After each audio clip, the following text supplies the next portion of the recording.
नमस्कार प्रिय दर्शकों, आप देख रहे हैं ज्योतिष मंत्रा। प्रिय दर्शकों, आज एक ऐसे मंत्र प्रयोग की चर्चा है जो बिना सिद्ध किए ही प्रयोग किया जा सकता है। खासकर साधकों के लिए ये अत्यंत अनिवार्य मंत्र है। यंत्र और तावीज तो आप बनाकर देते ही होंगे लोगों को, तो यंत्र तावीज को बनाते समय यदि इस मंत्र का प्रयोग किया जाए तो वह पूर्णतः सार्थक हो जाता है, सिद्ध हो जाता है और निश्चित ही वो यंत्र तावीज काम करता है। यंत्र तावीज को भरने का, बनाने का ये मंत्र है। पूर्व में प्राण प्रतिष्ठा मंत्र दिए हैं, उनके माध्यम से भी जब आप कार्य करते हैं तो यंत्र और तावीज माला अत्यंत चैतन्य हो जाती है और शीघ्र ही कार्य करती है। परंतु आज का जो मंत्र है वो उस परिप्रेक्ष्य में है कि आपने कोई तावीज बनाया है, यंत्र बनाया है, तो उसके ऊपर मात्र 7 बार इस मंत्र को बोलना है। उसके बाद किसी व्यक्ति को इस यंत्र को, तावीज को दे दीजिए, निश्चित उसको आराम आएगा, उसके कार्य की सिद्धि हो जाएगी। अत्यंत सरल विधान, केवल एक दिन इसका सिद्धि विधान करना है। एक बार इसको 108 बार जप करके सिद्ध करना है। मात्र एक माला का जप करने से ही ये पूर्ण रूप से चैतन्य हो जाता है, जागृत हो जाता है, आपके अनुकूल बन जाता है। किस प्रकार इसका सिद्धि विधान करना है, कैसे करना है, यही सब चर्चा है। प्रिय दर्शकों, साधकों के लिए मुख्य रूप से है, परंतु इसका मतलब यह नहीं है कि आप अपने लिए, घर परिवार के लिए इसका प्रयोग नहीं कर सकते।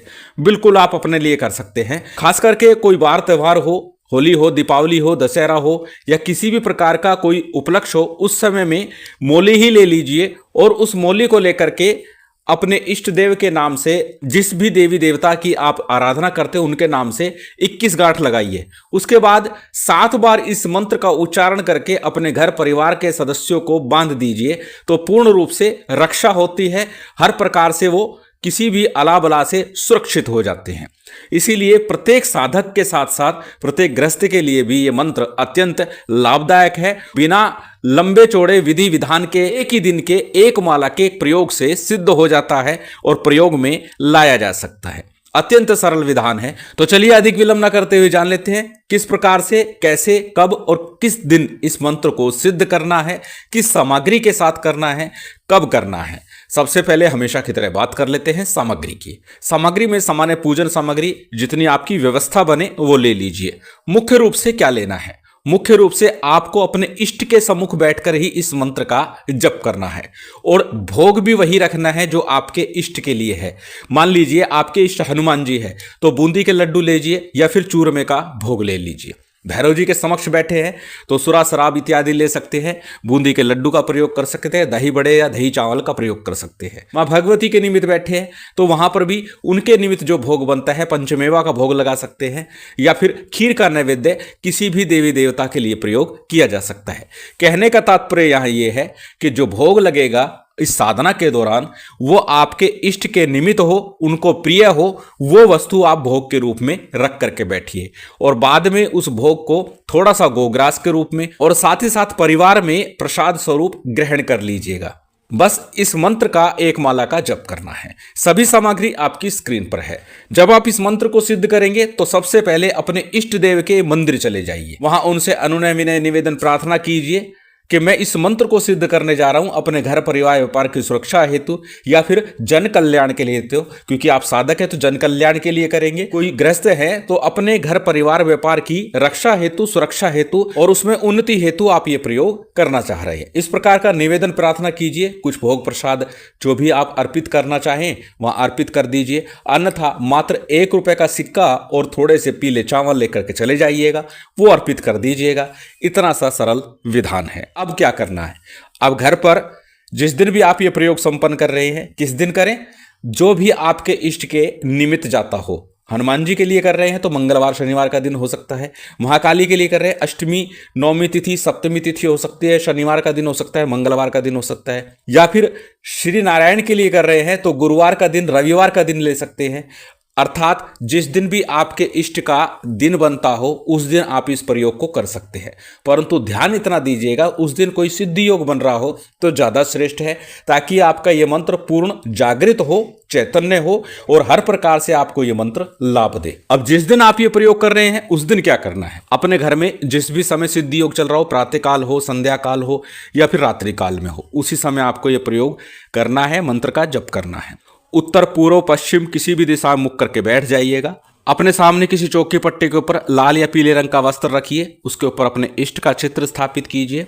साथ ही साथ एक दीपक कर्म साक्षी के रूप में प्रज्वलित कर लीजिए। दीपक तिल तेल का हो, गाय के घी का हो, सरसों के तेल का दीपक भी प्रयोग कर सकते हैं। अग्नि के ऊपर गूगल का धुआं चलता रहे। अब क्या करना है, सबसे पहले हमेशा की तरह थोड़ा शुद्धि आचमन कर लीजिए और शुद्धि आचमन करने के बाद में आपको दीपक प्रज्वलित करना है, संकल्प लेना है। दाहिने हाथ में थोड़े अक्षत पुष्प जल इत्यादि ले लीजिए।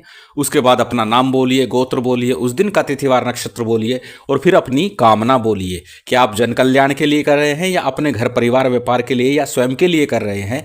इस प्रकार से अपनी कामना बोलनी है। उसके बाद संकल्प के लिए लिया गया अक्षत पुष्प जल इत्यादि किसी थाली प्लेट में छोड़ दीजिए। संकल्प के उपरांत सबसे पहले हमेशा की तरह पंचदेवों का थोड़ा ध्यान पूजन कर लीजिए। गणपति का, गुरु का, कुलदेव, पितृदेव, स्थान देव, इन पंचदेवों का ध्यान पूजन कीजिए। साथ ही साथ शिव शक्ति का ध्यान पूजन कीजिए, अपने इष्ट का ध्यान पूजन कीजिए और भैरव जी का भी सामान्य ध्यान पूजन कर लीजिए।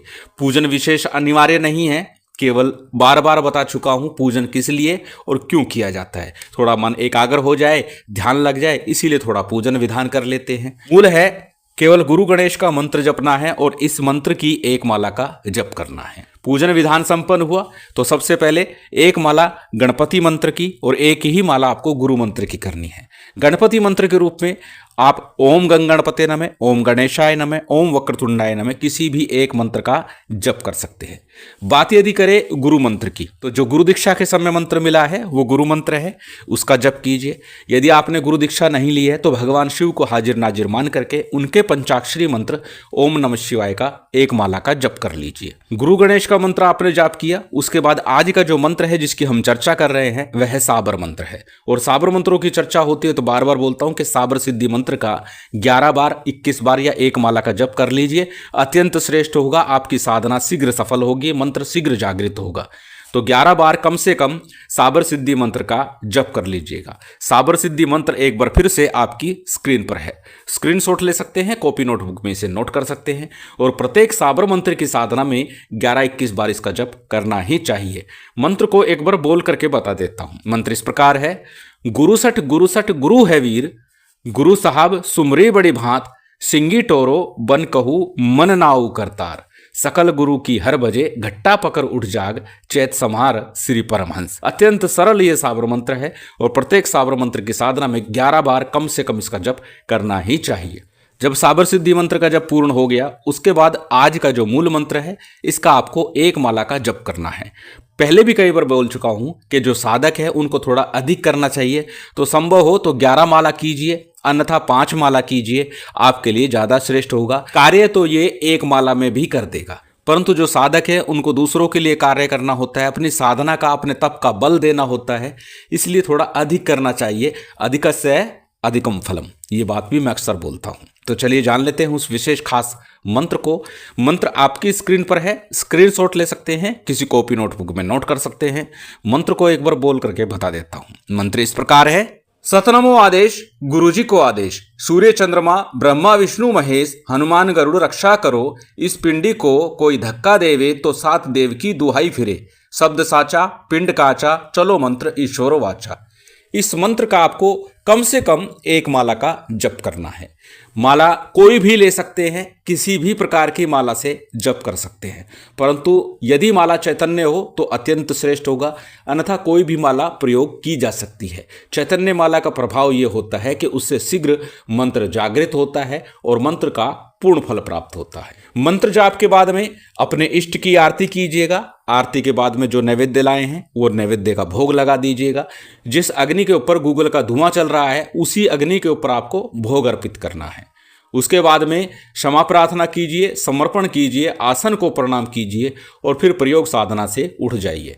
जो भोग है उसे थोड़ा सा गोग्रास के रूप में दीजिएगा और बाकी परिवार के सदस्यों के साथ मिलकर के प्रसाद स्वरूप ग्रहण कर लीजिएगा। बस इतना सा विधान है।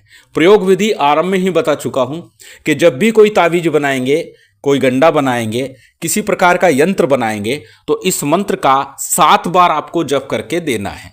7 बार इस मंत्र का जप कीजिए, उस यंत्र के ऊपर, तावीज के ऊपर फूंक मारिए और सामने वाले व्यक्ति को दे दीजिए। स्वयं धारण करता है, धारण कर लीजिए। अत्यंत प्रभावी जागृत मंत्र है और हर प्रकार से आपकी रक्षा करता है, आपके यंत्र को चैतन्य बनाता है, जागृत करता है। अत्यंत सरल विधान, प्रयोग विधि भी अत्यंत सरल है। शिव शक्ति की विशेष कृपा आप सभी को प्राप्त हो, यही कामना है। उम्मीद करता हूं आज की ये जानकारी, ये वीडियो आपको अच्छी लगी होगी। यदि अच्छी लगी हो तो कृपया लाइक कीजिएगा, शेयर कीजिएगा। यदि चैनल पर नए हैं तो सब्सक्राइब कर बेल आइकन बटन दबा दीजिएगा। जय माता दी, जय श्री राम।